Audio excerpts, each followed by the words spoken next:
الحمد لأهله والصلاة على أهلها أما بعد فأعوذ بالله من الشيطان الرجيم بسم الله الرحمن الرحيم قل يا عبادي الذين أسرفوا على أنفسهم لا تقنطوا من رحمة الله إن الله يغفر الذنوب جميعا إنه هو الغفور الرحيم صدق الله العظيم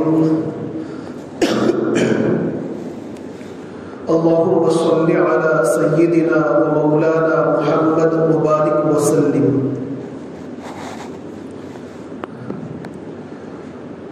اللہ تبارک و تعالی نے اپنے بندوں پر آج کے دور میں بھی سب سے بڑی نعمت جو باقی رکھی ہے وہ توبہ اور استغفار کی نعمت ہے.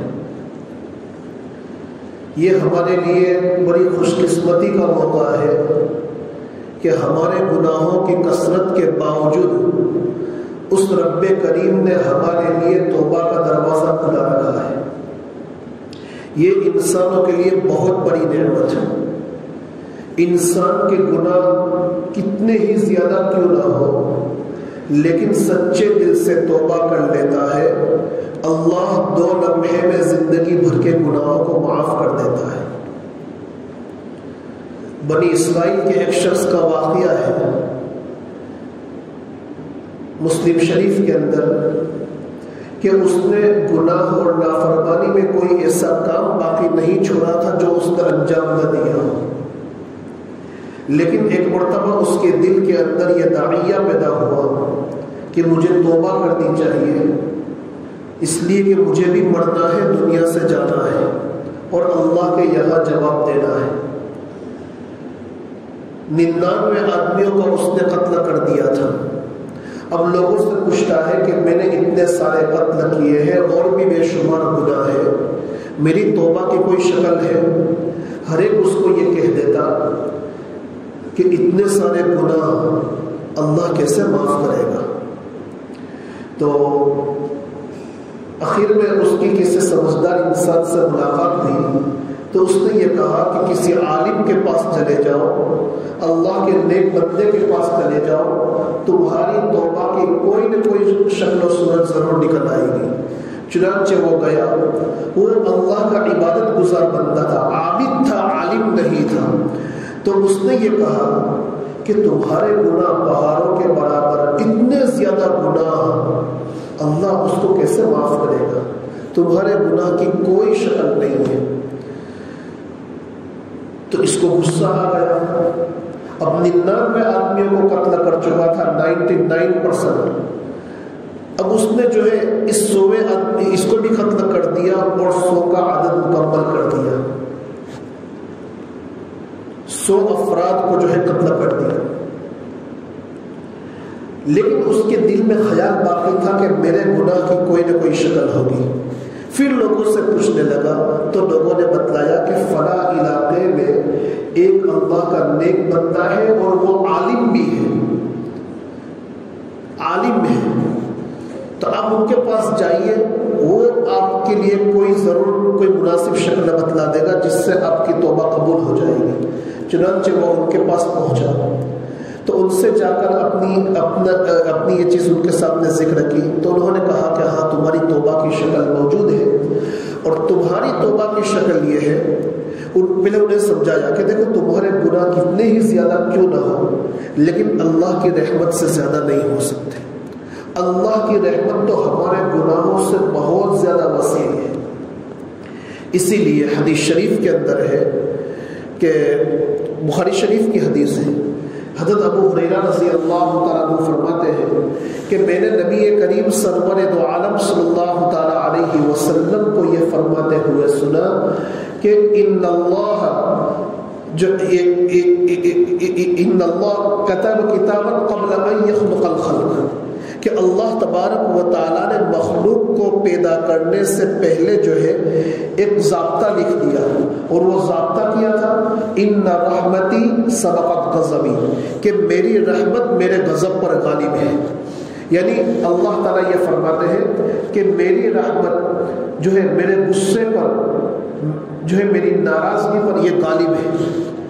تو تو جب اللہ کی طرف سے یہ فرمان ہے کہ اللہ کی رحمت ہمارے گناہوں سے بہت زیادہ وسیع ہے اور اس کی عظیم صفت غفور الرحیم ہے، تو ہمارے گناہ کتنے بھی زیادہ کیوں نہ ہو جاوے، لیکن ہمیں پریشان ہونے کی ضرورت نہیں، سچے دل سے اس کی طرف متوجہ ہو۔ صبح کا بھلا ہوا جب شام کو واپس آتا ہے، یا شام کا بھلا ہوا جب صبح کو واپس آتا ہے، تو اس سے گمراہ اور بھلا ہوا نہیں کہا جاتا، بلکہ اگر وہ بھی صحیح راہ تلاش کرتا ہے تو اس کو مل جاتی ہے۔ تو بزرگ نے، تو اس عالم نے کہا کہ آپ کی توبہ وہاں قبول ہو جائے گی، چنانچہ وہ وہاں سے چلا اور فرمایا کہ آپ اس علاقے میں جائیے جس علاقے میں لوگ اللہ کی عبادت کثرت سے کرتے ہیں، جس سرزمین پر آپ نے گناہ کیے ہیں وہ گناہوں کی سرزمین ہے، وہاں مت جائیے، وہ نیک لوگوں کی سرزمین پر چلے جائیے اور وہاں بیٹھ کر خوب گریہ وزاری کیجیے، اللہ کے دربار میں روئیے، آپ کے زندگی بھر کے گناہ معاف ہو جائیں گے۔ اب وہ چلا، ابھی آدھے راستے میں پہنچا تھا کہ اس کا انتقال ہو گیا۔ اب اس کی روح کو لینے کے لیے، حدیث شریف کے اندر ہے، مسلم شریف میں ہے کہ اس کی روح کو لینے کے لیے رحمت کے فرشتے بھی آ گئے، عذاب کے فرشتے بھی آ گئے۔ عذاب کے فرشتے یہ کہہ رہے ہیں کہ اس نے زندگی میں کوئی نیکی کا کام نہیں کیا، اس کی روح کو ہم لے کر جائیں گے۔ اور رحمت کے فرشتے یہ کہہ رہے ہیں کہ گرچہ اس نے اپنی زندگی میں کوئی نیکی کا کام نہیں کیا، لیکن سچے ارادے سے، سچی توبہ کی غرض سے وہ چلا تھا، اس لیے اس کی روح کو ہم لے کر جائیں گے۔ اب دونوں کے درمیان بحث چھڑ گئی۔ اللہ نے تیسرے فرشتے کو آدمی کی صورت میں بھیجا اور اس نے دونوں کے درمیان فیصلہ کیا کہ بھائی ایک کام کرو، دونوں جگہ کی زمین کو ناپو، جس زمین سے وہ قریب ہوگا تو اس کی روح ان لوگوں کے حوالے کر دی جائے گی۔ جہاں سے چلا تھا وہ گناہ والی زمین تھی، اور جس جگہ کی طرف جا رہا تھا وہ نیک لوگوں کی زمین تھی۔ اگر نیک لوگوں کی زمین سے قریب ہوگا تو اس کی روح کو رحمت کے فرشتوں کے حوالے کر دیا جائے گا، اور اگر اس کی جو ہے یہ گناہوں والی زمین سے قریب ہوگا، گنہگاروں کی زمین سے، تو اس کی روح کو جو ہے عذاب کے فرشتوں کے حوالے کر دیا جائے گا۔ چنانچہ جب زمین کو ناپا گیا تو اس کی روح جو ہے یہ ان لوگوں کی زمین سے زیادہ قریب تھی جو نیک لوگوں کی ہے، لہذا ان کی روح کو یہ رحمت کے فرشتوں کے حوالے کر دیا گیا۔ یہاں محدثین نے لکھا ہے کہ اگر کوئی انسان سچے دل سے توبہ کا ارادہ کرتا ہے، پھر چاہے زندگی میں کوئی نیکی کا کام نہ ہو، اللہ اس کام کو جو ہے ذریعہ نجات بنا دیتے ہیں۔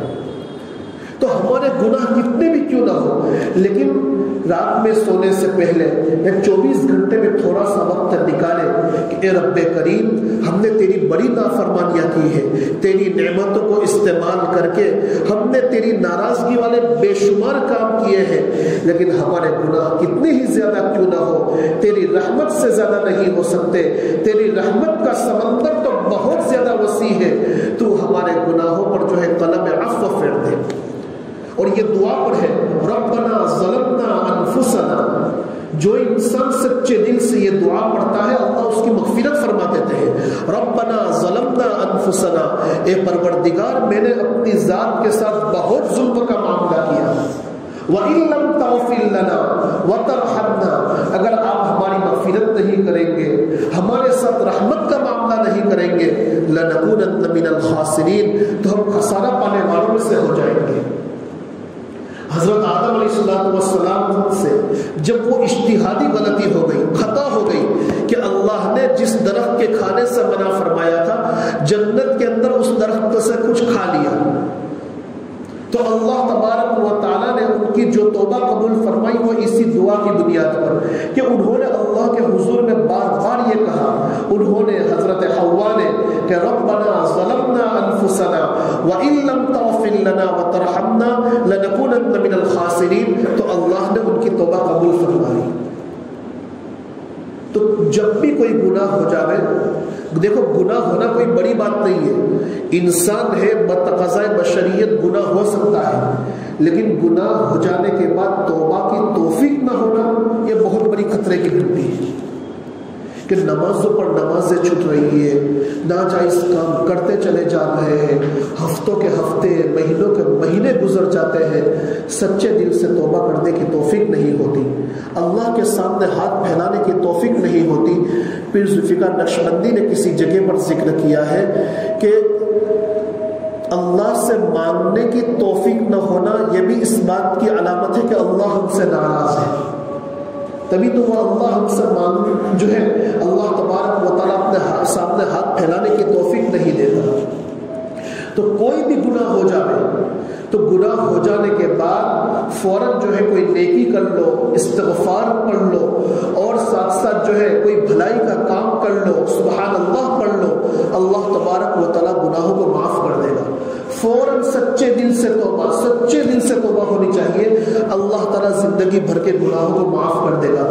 دیکھو شیطان نے بھی گناہ کیا تھا، شیطان نے بھی اللہ کی نافرمانی کی تھی، اور شیطان نے بہت بڑی اللہ کی عبادت کی ہے، کوئی جگہ آسمانوں میں ایسی خالی نہیں چھوڑی جہاں اس نے سجدہ نہ کیا ہو، لیکن اللہ نے اپنے دربار سے اس کو ہمیشہ کے لیے نکال دیا، اس لیے کہ اس نے تکبر کیا، اور جس کے دل میں تکبر ہوتا ہے نا اس کو دعا کی توفیق نہیں ہوتی، وہ حرم میں بھی پہنچ جائے پھر اس کو دعا کی توفیق نہیں ہوتی۔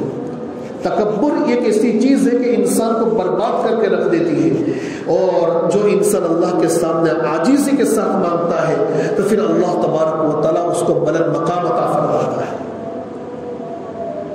اور یہاں لکھنے والوں نے بڑی قیمتی بات لکھی ہے کہ ہم ہر انسان اپنے متعلق سوچے کہ گناہ ہو جانے کے بعد اسے توبہ کی توفیق ہوتی ہے یا نہیں۔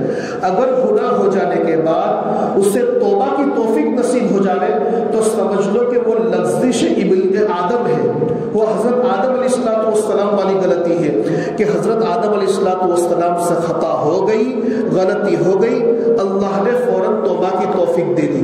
لیکن اگر گناہ کرنے کے بعد انسان دوسرا گناہ کرے، تیسرا گناہ کرے، اور گناہوں پر گناہ کرتا چلا جاوے اور توبہ کی توفیق نصیب نہ ہو تو سمجھ لو وہ لغزش ابلیس ہے، یعنی شیطان والی غلطی ہے کہ شیطان کو بھی گناہ کرنے کے بعد جو ہے کبھی بھی توبہ کی توفیق نصیب نہیں۔ تو ہم خود فیصلہ کریں کہ ہم حضرت آدم کی مجلس میں شریک ہونا چاہتے ہیں یا شیطان کی مجلس میں۔ گناہ کے بعد توبہ فوراً کرنا چاہیے، اور سچی دعا اور سچی توبہ۔ سچی توبہ کے لیے کچھ شرائط ہیں۔ کتنی شرطیں ہیں؟ 3 شرطیں۔ نمبر 1، جتنے گناہ ہم نے کیے ہیں ان پر شرمندگی کا اظہار ہو کہ رب کریم اتنی زیادہ تیری نعمتوں کو استعمال کیا، تیری نعمتوں سے اتنا زیادہ فائدہ اٹھایا اور تیری ہی نافرمانی کی ہم نے، تو اپنے گناہوں پر شرمندگی کا اظہار توبہ کی قبولیت کے لیے پہلی شرط۔ دوسری شرط یہ ہے کہ جو گناہ کر رہے ہیں اس کو آج ہی سے ہمیشہ کے لیے چھوڑ دیں، اور تیسری شرط یہ ہے کہ آئندہ نہ کرنے کا پختہ عزم و ارادہ کریں۔ اگر یہ 3 شرطیں پائی گئی تو ہماری توبہ قبول ہو جائے گی۔ 3 شرطیں۔ اب دیکھیے جب یہ 3 شرطوں کے ساتھ ہم نے اللہ کے حضور میں توبہ کر لی، گناہوں پر شرمندگی کا اظہار کر لیا، سارے گناہوں کو چھوڑ دیا، آئندہ گناہ نہ کرنے کا پکا عزم و ارادہ کر لیا، پھر اس کے بعد بشری تقاضے کی بنیاد پر کوئی گناہ ہو گیا تو پھر بھی ہم جو ہے فوراً توبہ کر لیں، اس لیے کہ انسان ہے، گناہ ہو سکتا ہے، لیکن گناہ ہو جانے کے بعد ہمارے پاس سب سے بڑی نعمت یہ ہے کہ اللہ نے میرے اور آپ کے لیے توبہ کا دروازہ آج بھی کھلا رکھا ہے۔ اور توبہ کا دروازہ کب تک کھلا رہے گا؟ حدیث شریف کے اندر ہے، ترمذی شریف کے اندر، کہ ان اللہ یقبل توبۃ العبد ما لم یغرغر، کہ انسان کے گلے میں جب تک گرگرے کی کیفیت شروع نہ ہو جاوے تو وہاں تک اللہ تعالیٰ نے توبہ کا دروازہ کھلا رکھا ہے۔ موت سے پہلے، موت سے بالکل پہلے گلے کے اندر ایک قسم کی آواز پیدا ہوتی ہے جس کو گرگرے کی کیفیت کہا جاتا ہے۔ اس کیفیت کے شروع ہونے سے پہلے تک انسان کا تعلق اس دنیا سے رہتا ہے، تو اس سے پہلے اگر کوئی توبہ کر لیتا ہے تو اس کی توبہ اللہ تعالیٰ قبول فرما لے گا۔ تو کوئی بھی گناہ ہو جائے تو فوراً توبہ، پھر اسی طریقے سے حدیث شریف کے اندر ہے کہ نبی کریم سرور دو عالم صلی اللہ تعالی علیہ وسلم نے ارشاد فرمایا کہ ہر انسان کو دین کے اندر کم از کم ایک دعا مانگ لینی چاہیے. کون سی دعا؟ اللہم اغفر لی وللمؤمنین والمؤمنات. بس یہ دعا حدیث شریف کے اندر اتنا ہی ہے. اللہم اغفر لی وللمؤمنین والمؤمنات. روزانہ دین میں کم از کم ایک مرتبہ تو یہ دعا پڑھ لینی چاہیے, بالکل اس کے ترجمے پر غور کرتے ہوئے اور اللہ سے مانگتے ہوئے. دیکھو اس کا ترجمہ کیا ہوتا ہے. اللہم اغفر لی, یا اللہ میری مغفرت فرما دے. وللمؤمنین والمؤمنات, اور تمام مومن مردوں کی اور تمام مومن عورتوں کی مغفرت فرما دے. حدیث شریف کے اندر ہے کہ جو شخص دین میں کم از کم یہ ایک مرتبہ یہ جملہ کہے گا, جو بار بار کہے تو اس کے لیے تو جو ہے نیکیوں کا بڑا امبار لگ جائے گا, لیکن جو دین میں صرف ایک مرتبہ یہ جملہ کہے گا تو حدیث شریف کے اندر ہے کہ اللہ تبارک و تعالی سارے دنیا کے جتنے مومن بندے اور ساری دنیا کی جتنی مومن بندیاں ہیں ان تمام کی طرف سے اس کے نامہ اعمال میں ایک ایک نیکیاں لکھے گا. اب دنیا کے اندر مومن بندے کتنے ہیں, مومن عورتیں کتنی ہیں, کسی کے اندر گننے کی طاقت نہیں ہے, بے شمار ہے, انگنت ہے. تو انسان ایک مرتبہ جو ہے یہ دعا پڑھے گا تو اللہ اس کی برکت سے جو ہے اس کے نامہ اعمال میں ہر ایک کی جانب سے ایک ایک نیکیاں لکھے گا. کیوں؟ اس لیے کہ اس کے اندر بندہ جہاں اپنی مغفرت مانگ رہا ہے, تمام مومن بندوں کی, تمام مومن عورتوں کی مغفرت مانگ رہا ہے, اور دوسروں کی مغفرت مانگنا گویا دوسروں کے ساتھ بھلائی کا معاملہ کرنا ہے, دوسروں کے ساتھ بھلائی کا معاملہ کرتا ہے. اور دوسروں کی سب سے بڑی بھلائی یہ ہے کہ ان کی مغفرت کے لیے کوئی سامان مہیا کرے. ایک انسان جب دوسروں کے لیے کوئی بھلائی کا کام کرتا ہے, اس کو سہارا دیتا ہے, بیماری میں اس کو سپورٹ کرتا ہے, اس کی کمزوری کے اندر اس کو سپورٹ کرتا ہے, تو اللہ تعالیٰ اس کے لیے نیکیاں لکھتے ہیں. تو انسان جب اس کے لیے مغفرت کی دعا مانگے گا تو یہ تو بہت بڑی نیکی, اس لیے کہ دنیا میں مغفرت سے بڑھ کر کوئی نیکی نہیں ہے, اور اللہ تبارک و تعالیٰ اس کام کرنے والے سے بڑی محبت فرماتے ہیں. تو انسان کو چاہیے کہ ہر بندے کی طرف سے مغفرت مانگے. جب ہر بندے کی طرف سے مغفرت مانگے گا تو اس کی مغفرت ضرور ہوگی. کیوں ہوگی؟ اس لیے کہ حدیث شریف کے اندر ہے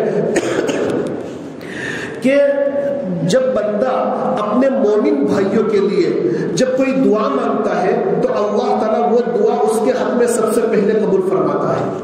اس لیے کہ جب بندہ یہ کہتا ہے کہ میرا فلاں کام اٹکا ہوا ہے, یا اللہ میرا فلاں کام کو حل فرما دیجیے, لیکن وہ بندہ یہ کہے کہ یا اللہ تیرے بندوں میں سے جس کے کام اٹکے ہوئے ہیں, جو پریشانی کے اندر ہے, جو مصیبتوں کے اندر ہیں, بیماریوں میں پھنسے ہیں, ان تمام کی مشکلات کو دور فرمائیے, تو فرشتے اس کی دعا پر یہ کہتے ہیں اللہ تیرے حق میں بھی یہ دعا قبول فرماوے, تیرے ساتھ بھی ایسا معاملہ ہو.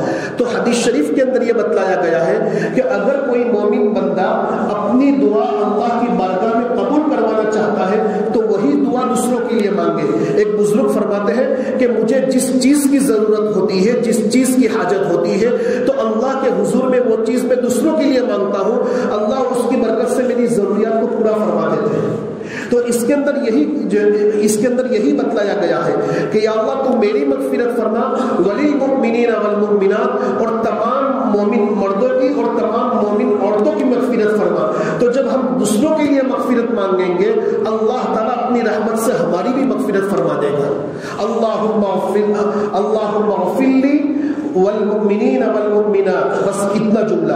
تو دین میں ایک مرتبہ یہ جملہ جو ہے ضرور کہنا چاہیے. اس کی برکت سے اللہ تبارک و تعالیٰ بے شمار نیکیاں ہمارے نامہ اعمال کے اندر عطا فرمائیں گے, اور یہ ہمیں اس وقت پتہ چلے گا جب ہم اللہ کے دربار میں پہنچیں گے کہ یہ جملہ جس کو کہنے میں 5 سیکنڈ کا وقت نہیں لگتا, لیکن نیکیوں کا ایک بہت بڑا ذخیرہ ہم اپنے نامہ اعمال کے اندر جمع کر لیتے ہیں. تو اس کا خوب اہتمام کرنا چاہیے. اور اخیر میں ایک عمل بتلا کر میں اپنی بات کو ختم کرتا ہوں کہ دیکھو حدیث شریف کے اندر ہے, امام ترمذی رحمۃ اللہ تعالی علیہ نے فضائل قرآن کی جہاں روایتیں لکھی ہے وہاں یہ لکھا ہے کہ 3 مرتبہ اعوذ باللہ السمیع العلیم من الشیطان الرجیم پڑھے. 3 مرتبہ اعوذ باللہ السمیع العلیم من الشیطان الرجیم پڑھے. پھر اس کے بعد سورہ حشر جو 28ویں پارے میں ہے اس کی آخری 3 آیتیں پڑھے. هو اللہ الذی لا الہ الا هو عالم الغیب والشہادت هو الرحمن الرحیم، وہاں سے لے کر آخر سورت تک 28ویں پارے میں سورہ حشر کی آخری 3 آیتیں پڑھ لے. جو 3 مرتبہ اعوذ باللہ السمیع العلیم من الشیطان الرجیم اور 28ویں پارے کی آخری 3 آیتیں پڑھے گا تو اللہ تعالیٰ، اچھا صبح میں بھی پڑھنا ہے شام میں بھی پڑھنا ہے، تو صبح میں پڑھے گا تو صبح سے لے کر شام تک کے لیے اللہ تعالیٰ 70,000 فرشتے جو ہے اس کے لیے دعائیں رحمت کرنے کے لیے مقرر فرما دیتے ہیں. اور جو شام میں پڑھے گا تو صبح تک اللہ تعالیٰ 70,000 فرشتے مقرر فرمائیں گے. اور جس نے صبح میں پڑھ لیا اور اس دن کے اندر اس کی موت آ گئی تو وہ شہید ہو کر مرے گا. اور اگر شام میں پڑھ لیا اور اس رات کے اندر موت آ گئی تو وہ شہید ہو کر مرے گا. تو اتنی بڑی فضیلت ہے. تو اس عمل کے انجام دینے میں صرف 3 سے 5 منٹ کا وقت لگے گا، لیکن ہمارے لیے بڑی نیکیاں جمع ہو جائے گی. اس کا خوب اہتمام کرنا چاہیے. اللہ تعالیٰ عمل کی توفیق عطا فرمائے. وآخر دعوانا ان الحمد للہ رب العالمین.